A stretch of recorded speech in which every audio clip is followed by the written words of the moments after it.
जाए वो गुणवान। ऊंच विचार शुभ कर्मों से, ऊंच विचार शुभ कर्मों से जग में बनता सबसे महान, जग में बनता सबसे महान। ईश्वर से जो प्रीत लगाए बन जाए वो गुणवान, बन जाए वो गुणवान।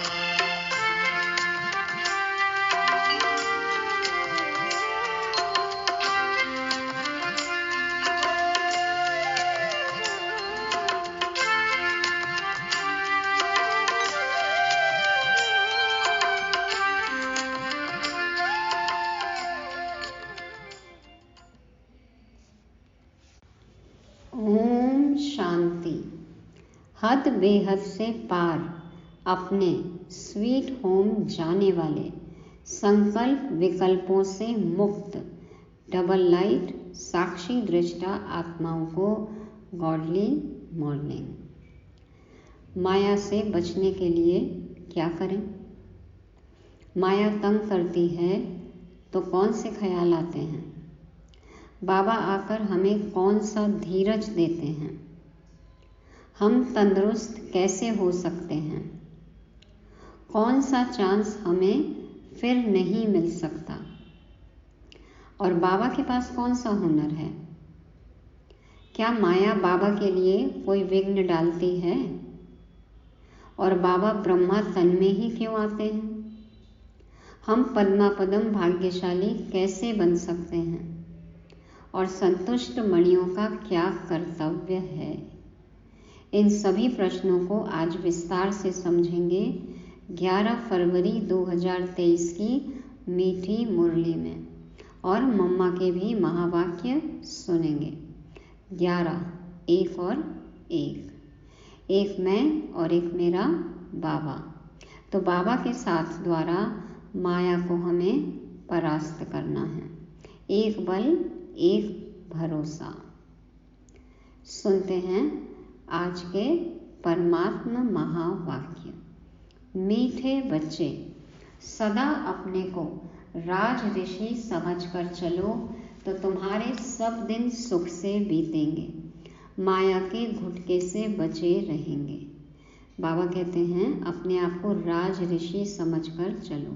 अभी कर्मेंद्रियों पर राज्य है, भविष्य में विश्व की बादशाही होगी। और ऋषि माना बेहद के वैरागी, पुरानी दुनिया से वैराग्य। इस तरह से यदि हम समझ के चलेंगे तो बाबा कहते हैं सब दिन सुख से बीतेंगे।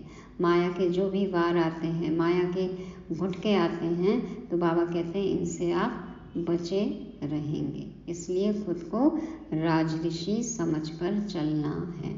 प्रश्न आज का, कौन सा चांस तुम्हें अभी है फिर नहीं मिलेगा? ऐसा कौन सा अवसर, मौका, चांस हमें मिला है जो पूरे कल्प में कभी भी नहीं मिलेगा? उत्तर में बाबा कहते हैं अभी थोड़ा समय है जिसमें पुरुषार्थ कर पढ़ाई से ऊंच पद पा सकते हो, फिर यह चांस नहीं मिलेगा। यह जीवन बड़ा दुर्लभ है, इसलिए कभी यह ख्याल नहीं आना चाहिए कि जल्दी मरें तो छूटे। यह ख्याल उन्हें आता जिन्हें माया तंग करती है या कर्म भोग है। तुम्हें तो बाप की याद से माया जीत बनना है। बाबा कहते हैं कि भगवान हमें पढ़ा रहे हैं और इस पढ़ाई से हम ऊंच पद पा सकते हैं। ऐसा सुअवसर हमें पूरे कल्प में कभी नहीं मिलेगा। ये ब्राह्मण जीवन, ये हमारा मरजीवा जन्म जो है, यह बड़ा दुर्लभ है। बाबा कहते हैं इसमें ये ख्याल कभी नहीं करना कि शरीर जल्दी छूट जाए और हम कर्म बंधन से मुक्त हो जाएं। बाबा कहते हैं ये ख्याल किनको आते हैं? जो माया से परास्त हो जाते हैं या जिनको बार बार कर्म भोगना आती है और वो दिल शिकस्त हो जाते हैं, जिनमें सहन शक्ति नहीं है, माया से तंग हो जाते हैं। बाबा कहते हैं तुम्हें तो शहंशाह बनना है ना, और बाबा की याद से माया जीत बनना है। इसलिए इस तरह के ख्याल कभी नहीं करना है। बाबा पढ़ा रहे हैं, पढ़ाई करके पुरुषार्थ करके हमें ऊंच पद पाना है, फिर ये मौका कभी भी नहीं मिलेगा, चांस कभी नहीं मिलेगा। गीत बजा।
ओम शांति। बच्चों ने गीत सुना।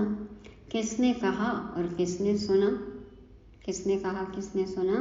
बेहद के बाप ने कहा और सभी सेंटर्स के बच्चों ने सुना कि धीरज धर मनवा आत्माओं, धीरज धरो, अब सुख के दिन आने वाले हैं। तो बेहद के बाप ने कहा और सभी सेंटर्स के बच्चों ने सुना। देखो, बाप का बुद्धि योग सभी बच्चों की तरफ जाता है। सभी सेंटर्स के जो भी ब्राह्मण कुलभूषण व स्वदर्शन चक्रधारी अथवा राज ऋषि बच्चे हैं, उन बच्चों को यह भी स्मृति में रहना चाहिए कि हम राज ऋषि हैं। बाबा कहते हैं कि ये भी याद रहे सभी को कि हम राज ऋषि हैं। राजाई के लिए पुरुषार्थ कर रहे हैं। जिस राज्य में देखो तो सदैव सुख के दिन व्यतीत होते हैं। कलयुग में तो सुख के दिन बीतते ही नहीं। तुम जो राज ऋषि हो, तुम्हारे भी सुख के दिन यहाँ बीतने चाहिए। अगर बच्चे अपने को राज ऋषि समझते हैं और निश्चय अटल अडोल कायम है तो, नहीं तो घड़ी घड़ी भूल जाने से माया के घुटके बहुत आते हैं। बाबा कह रहे हैं कि खुद को क्या समझना है? ब्राह्मण कुलभूषण, स्वदर्शन चक्रधारी या राज ऋषि। तो ये याद रहे स्मृति में कि हम राज ऋषि हैं, राजाई के लिए पुरुषार्थ कर रहे हैं।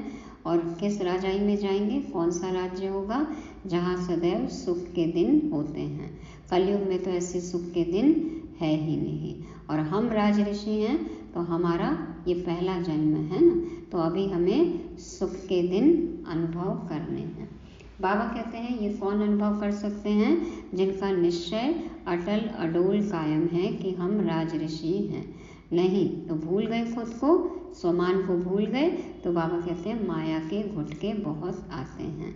बच्चे जानते हैं कि हम बाप से राजयोग सीख सदा सुख का वर्षा ले रहे हैं अथवा नर से नारायण बन रहे हैं। सो तो सिवाय परमपिता परमात्मा के कोई बना न सके।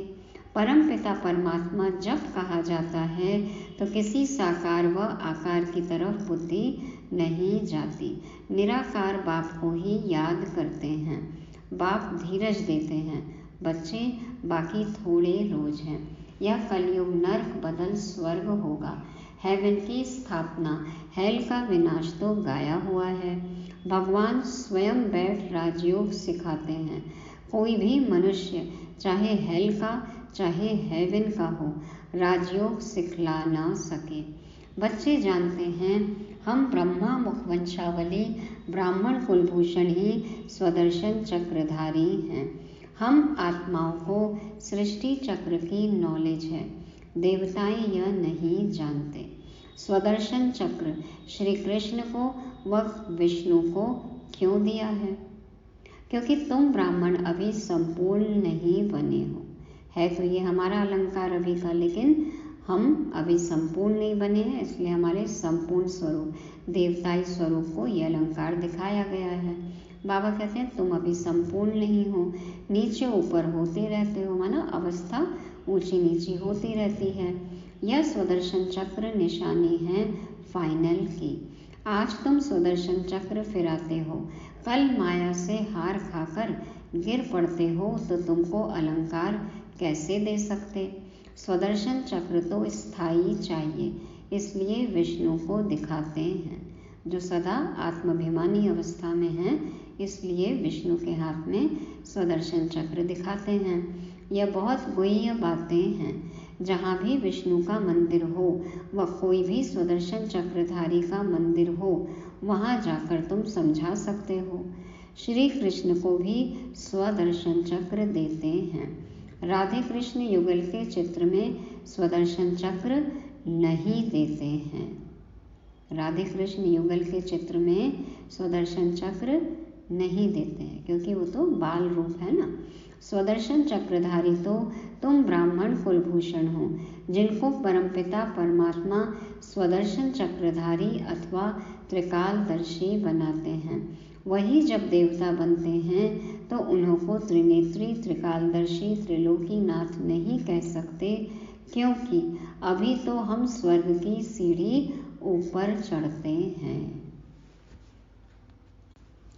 देवताओं को तो ज्ञान का तीसरा नेत्र नहीं है, उन्हें तीनों कालों का पता भी नहीं है और तीनों लोकों के नाथ नहीं कह सकते, क्योंकि उनको तीन लोकों के बारे में पता ही नहीं है।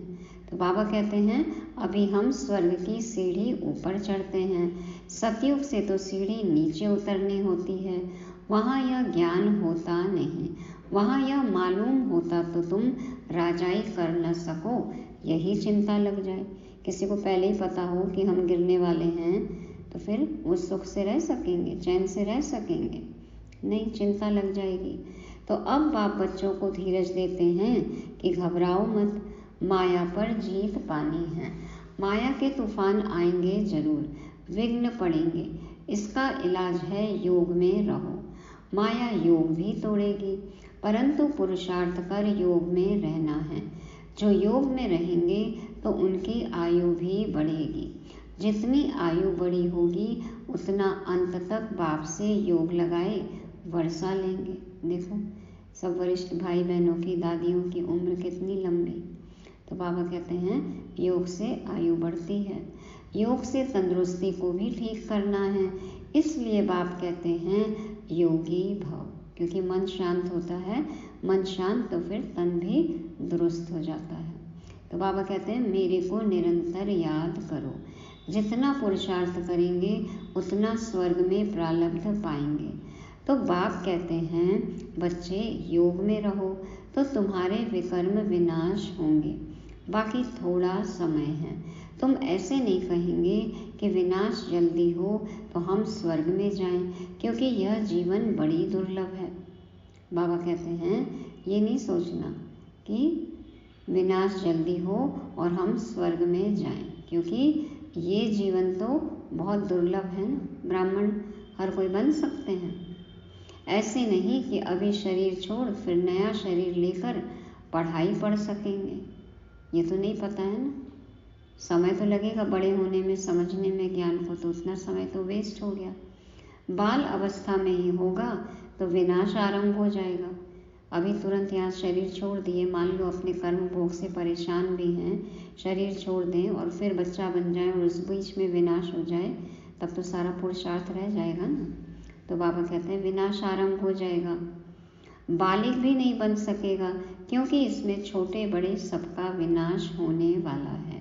जल्दी मरे, या वही कहेंगे जिनको माया बहुत तंग करती है या कोई कर्म भोग है, उनसे छूटने चाहते हैं, परंतु यह चांस फिर नहीं मिलेगा।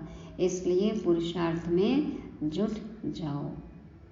बाबा को मिलने के बाद, जानने के बाद, अनुभव करने के बाद तो जीने की तमन्ना जागी है ना।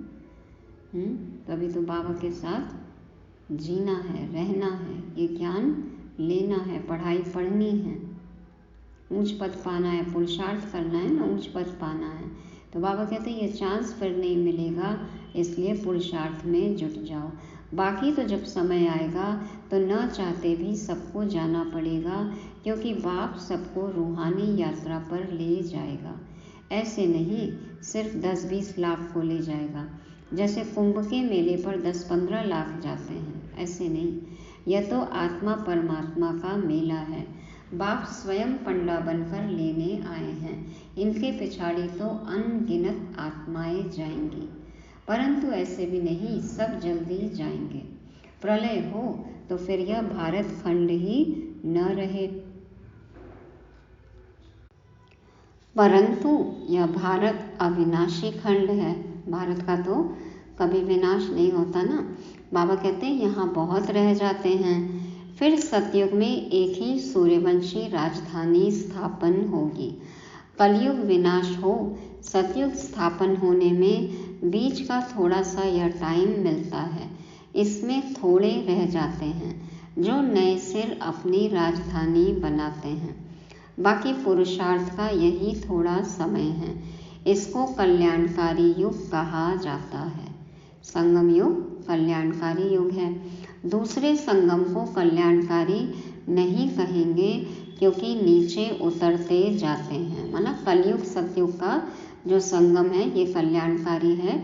सतयुग त्रेता का और त्रेता द्वापर का और द्वापर कलयुग का जो संगम है वो कल्याणकारी नहीं है क्योंकि नीचे उतरते जाते हैं।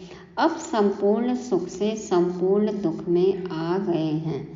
यह नॉलेज और किसकी बुद्धि में नहीं है। आगे हम भी कुछ नहीं जानते थे। अंधश्रद्धा से सबकी पूजा करते थे। दादा लेखराज जी ब्रह्मा बाबा तो वो भी हम सब की तरह जब ज्ञान में नहीं थे, समझ नहीं थी, तो अंधश्रद्धा से पूजा करते थे। अब तो हर प्रकार की श्रीमत मिलती है। धंधा भी वही करते हैं जो कोई बिरला व्यापारी करे। जैसे हुनर सीखना होता है, यह है मनुष्य को देवता बनाने का हुनर।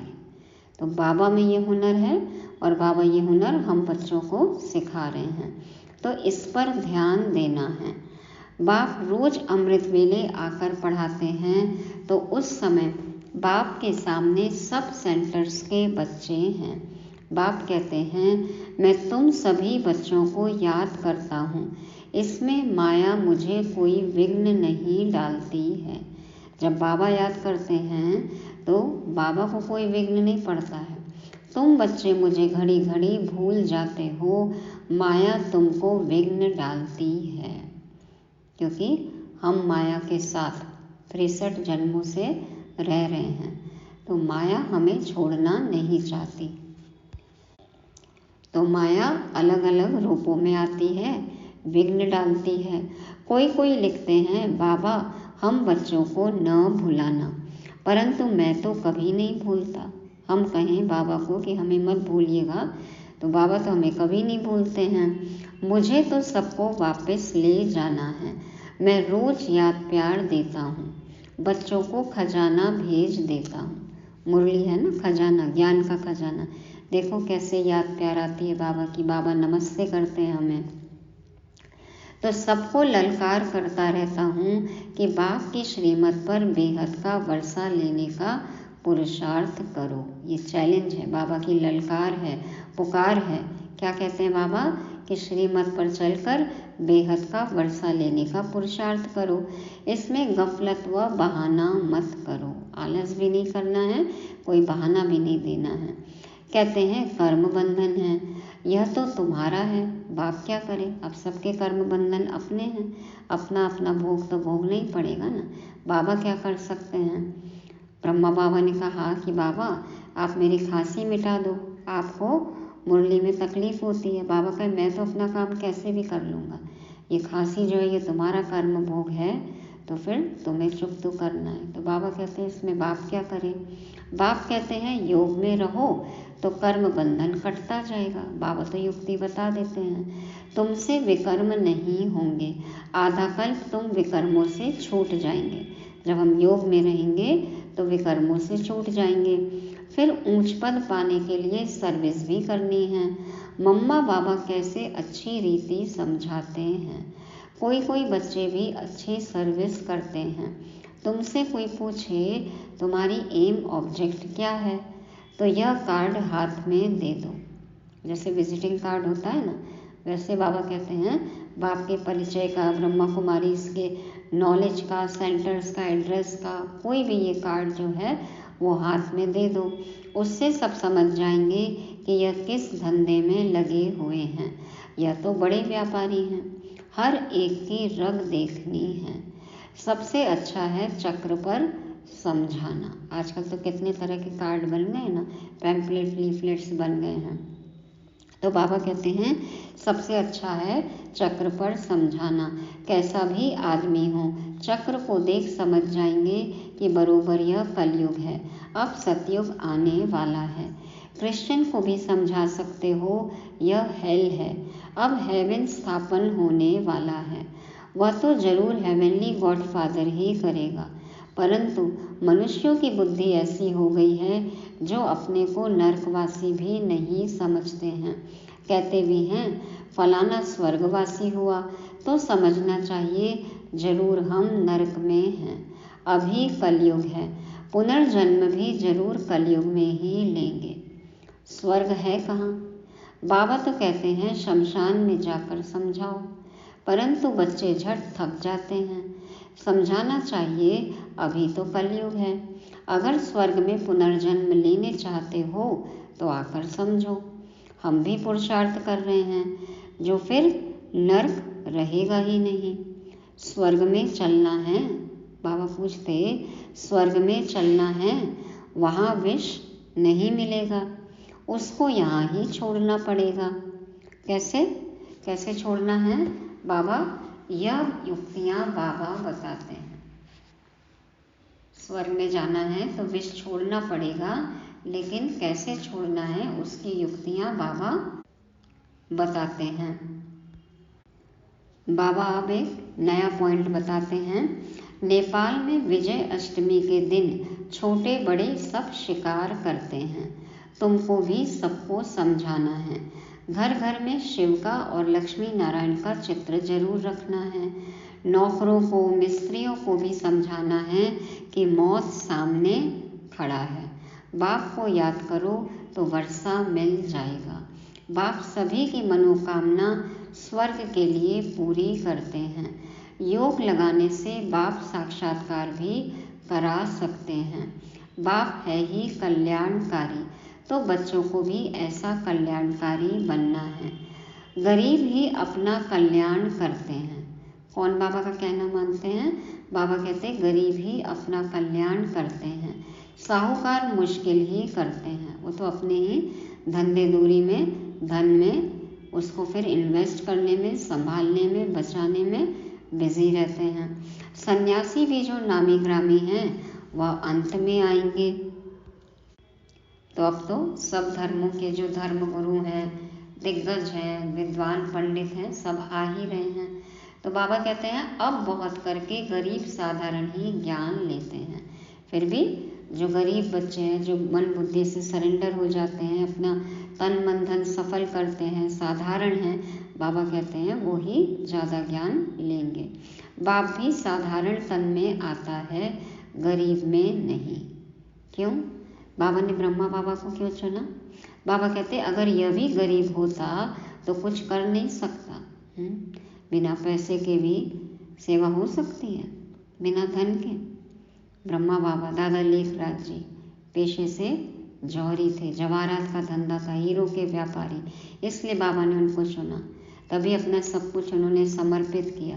350-400 बच्चे एक साथ बाबा लेकर आए पाकिस्तान से, यहाँ हैदराबाद सिंध से यज्ञ शिफ्ट हुआ माउंट आबू में, भारत आए सब।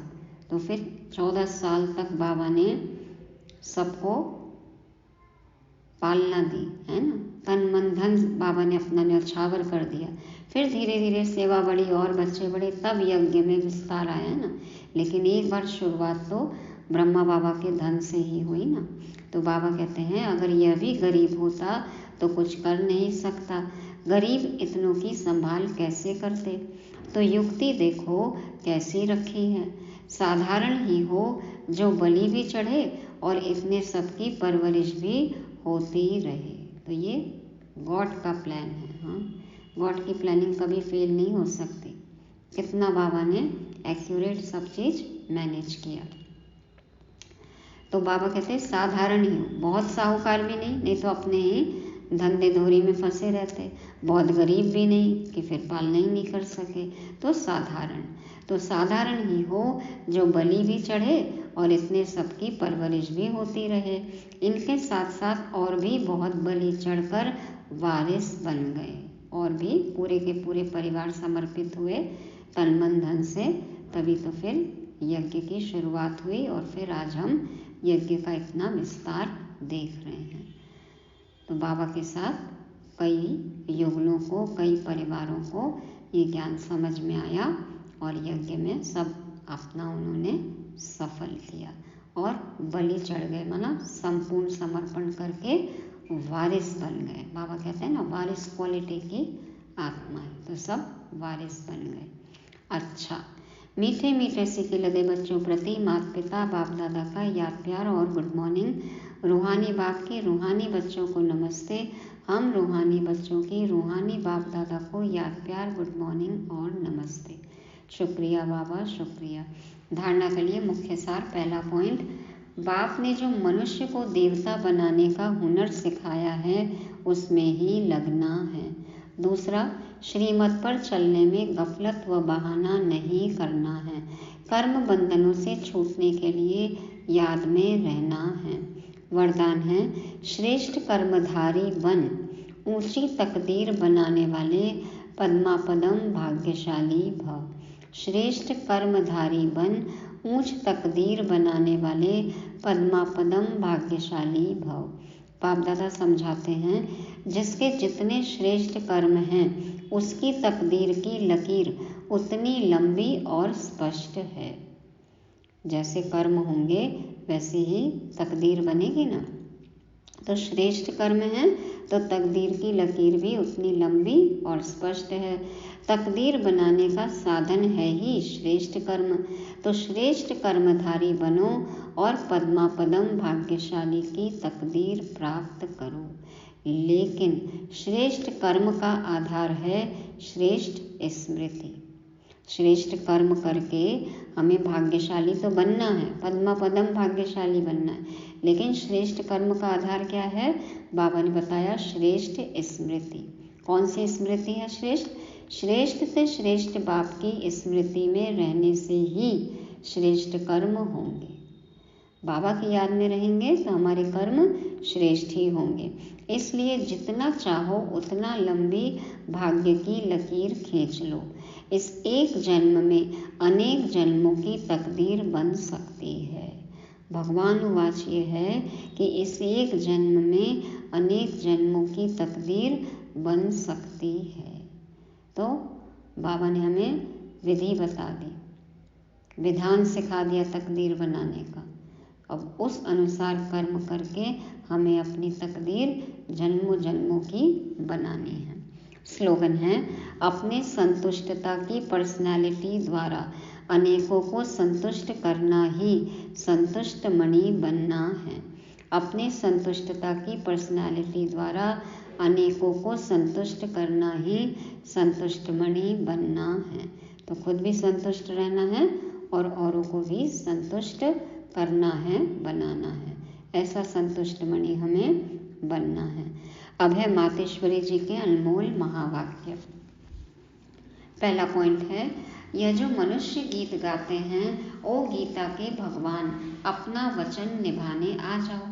अब वो स्वयं गीता का भगवान अपना कल्प पहले वाला वचन पालन करने के लिए आया है और कहते हैं, हे बच्चे, जब भारत पर अति धर्मग्लानि होती है तब मैं इसी समय अपना अंजाम पालन करने, माना वायदा निभाने के लिए अवश्य आता हूँ। अब मेरे आने का यह मतलब नहीं कि मैं कोई युगे युगे आता हूँ। सभी युगों में तो कोई धर्मग्लानि नहीं होती। धर्मग्लानि होती ही है कलयुग में। तो मानो परमात्मा कलयुग के समय आता है और कलयुग फिर कल्प कल्प आता है। तो मानो मैं कल्प कल्प आता हूँ। कल्प में फिर 4 युग हैं, इसको ही कल्प कहते हैं। आधा कल्प सतयुग त्रेता में, सतोगुण सतो प्रधान है, वहाँ परमात्मा के आने की कोई जरूरत नहीं। और फिर तीसरा, द्वापर युग से तो फिर दूसरे धर्मों की शुरुआत है। उस समय भी अति धर्म ग्लानि नहीं है।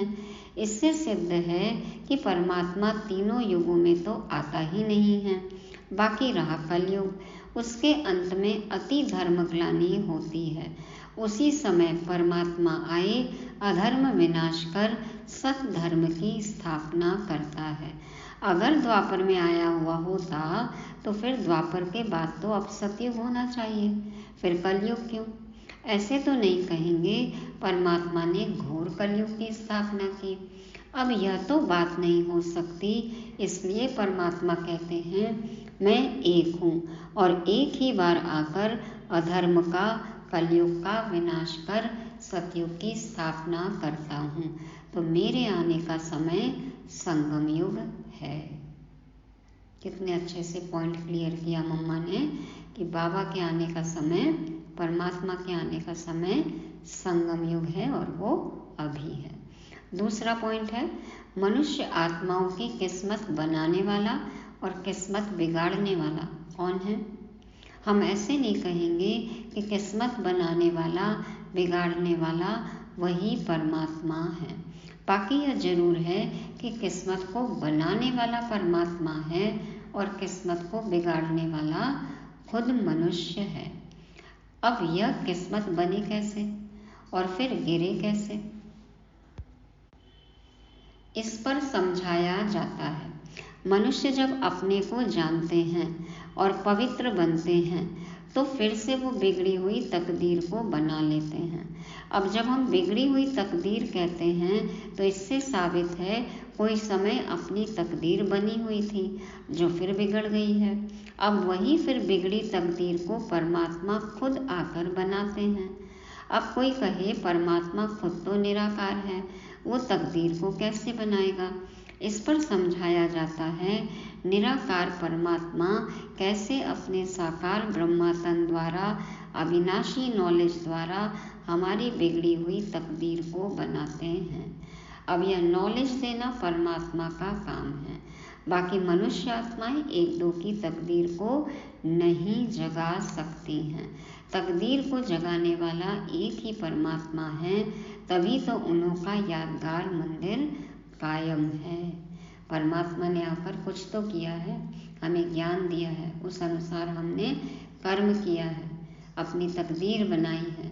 तो परमात्मा आकर हमारी तकदीर बनाते हैं, तकदीर जगाते हैं, इतना ऊंचा काम करते हैं, तभी तो हमने उनका यादगार मंदिर बनाया है और आज तक हम उनका पूजन करते आए। अब हमें समझ में आया कि परमात्मा कौन है। खुदा खुद आकर अपना परिचय देते हैं, हमको हमसे मिलाते हैं, खुद से मिलाते हैं। इससे ही तो हमारी तकदीर बनी ना।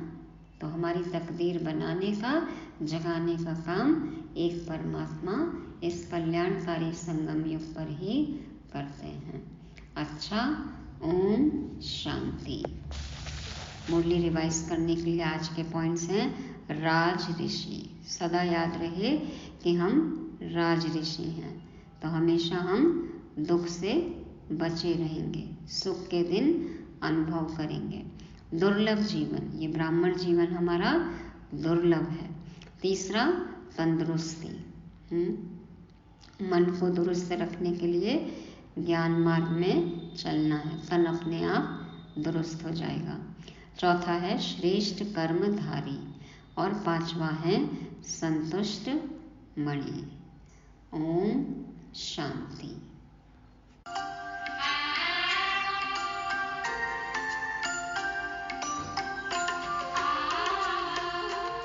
शीतल दृष्टि नम्र जीवन से सबको सुख देता है। शीतल दृष्टि नम्र जीवन से सबको सुख देता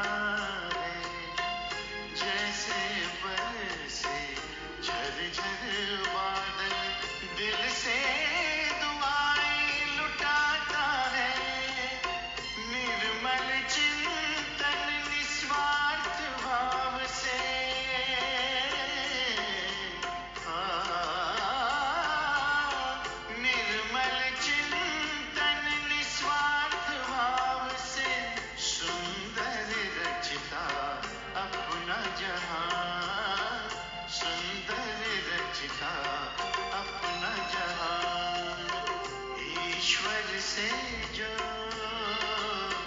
प्रीत लगाए, बन जाए वो गुणवान, बन जाए वो गुणवान।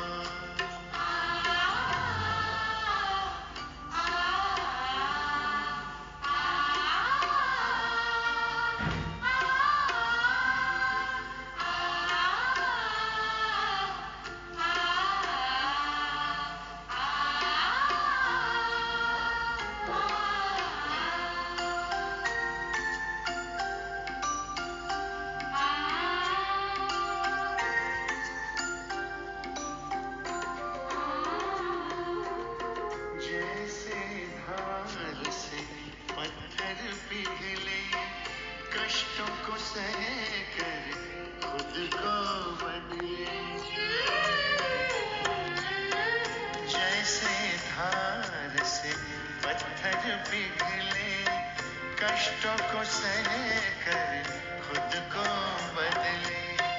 दृढ़ता की वो मूरत बनकर चलता विश्व कल्याण पथ पर, उसकी भावना बांटे करुणा।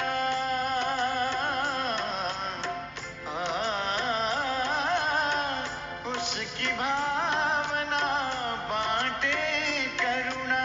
स्नेह शीतलता उसकी शान, स्नेह शीतलता उसकी शान।